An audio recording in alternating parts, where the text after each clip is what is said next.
Okay guys, welcome. This is going to be one of my first video lessons this year, and today we're going to be talking about seasons. So we're going to focus today on our globe. Now our globe is tilted, and you'll see right here we have this tilt. This is called our axis. Our axis is an imaginary line that holds our Earth in place per se. Two things that keep the Earth rotating and revolving around the sun are gravity and inertia. And if one of those two objects failed, let's say inertia quit working, then gravity would take over and suck the Earth into the sun. Now, if gravity left, but we still had inertia, then the Earth would just fly off into space in a straight line. So those two things work together to keep our Earth in its perfect space in the solar system. And it's actually called the Goldilocks planet. It's not too cold, it's not too hot, it's just right. And it's just right because of the distance from the sun and because of our tilt. Now our tilt is 23.5 degrees. So it's not that much. Some planets are tilted completely sideways and rotate like this. But Earth, that 23.5 degrees, is what gives us our seasons. And without that tilt, we'd have no reason to have a season, and the weather cycles and lots of things would be off on our planet. So let's talk about the seasons today. So let's say we've got our sun. Okay, we're going to use a flashlight today to represent our sun. And our sun shines most directly, let me get it even here, at the equator. And the equator is this middle section of the Earth. And that's where our sun is going to shine most directly. So those places along the equator are going to have nice weather year-round because of the sun's direction. Now, even though it's pointing most directly at the equator, the tilt then comes into effect.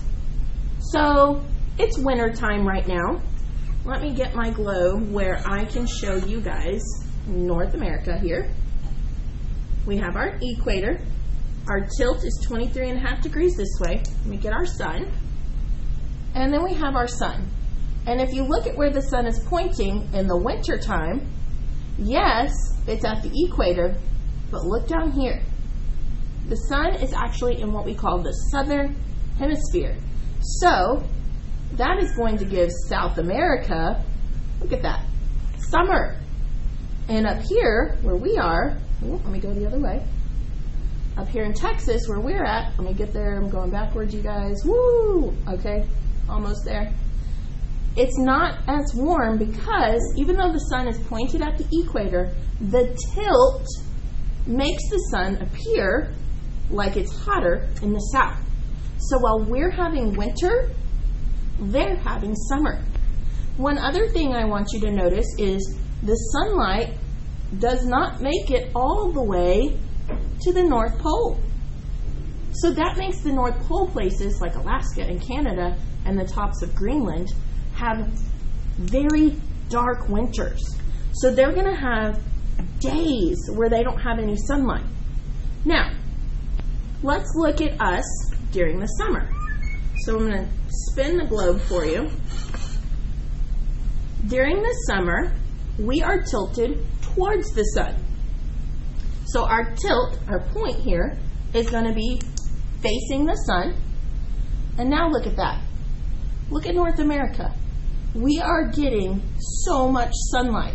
So we're going to have summer, and then down here, they're not getting very much sunlight at all, so they're going to have winter. So when we are facing the sun most directly, we're having summer. And again, when our tilt changes the opposite direction, well, then we have a change in seasons. The southern hemisphere has summer, and we have winter. So one more time.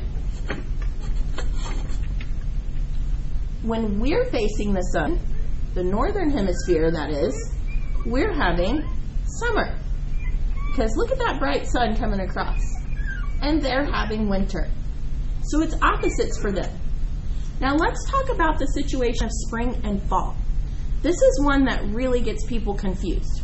So as the earth is rotating, it's also revolving around the sun. So not only is it spinning like this, well, it's spinning like this as well. And it's making its trek around the sun with the point or the axis remaining going towards what we call the North Star. So let's talk about if this was summer for the, if this was winter for the Northern Hemisphere because our axis is away from the sun, and then this is summer for the Northern Hemisphere because we're facing the sun, what about spring and fall?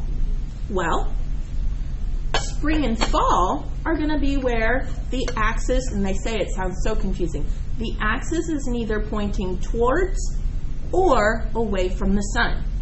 So what that really means is our axis is kind of going off to the side. If the sun is over here, where my flashlight is, the axis is not going towards the sun or away from the sun. So it's just in the middle.